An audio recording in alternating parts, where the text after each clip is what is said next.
કેટલાક સ્પંદનો છે ને એને અનુભવવા જરૂરી છે.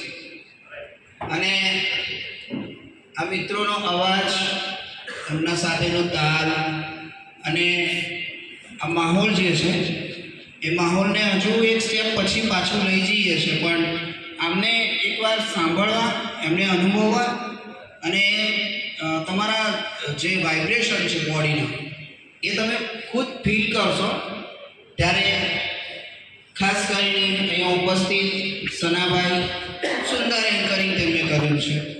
દલાભાઈ એમના છેલ્લે એમના જે દુઆ આપણે સાંભળ્યા છે, વચ્ચે વચ્ચે જે પંક્તિઓ એમને રજૂ કરી છે. અને પર્વતભાઈ એવા શિક્ષક છે કે એમના લાઈફમાં ક્યારે ટીએ લીધેલું જ નથી. આજ સુધી શિક્ષણની સેવા કરી રહ્યા છે. એમની બોડી સ્ટ્રક્ચરથી તમને એવું નહીં લાગે કે 3 માસ જ આ શિક્ષણ સાથે જોડાયેલા છે. એ રિટાયર થાય છે.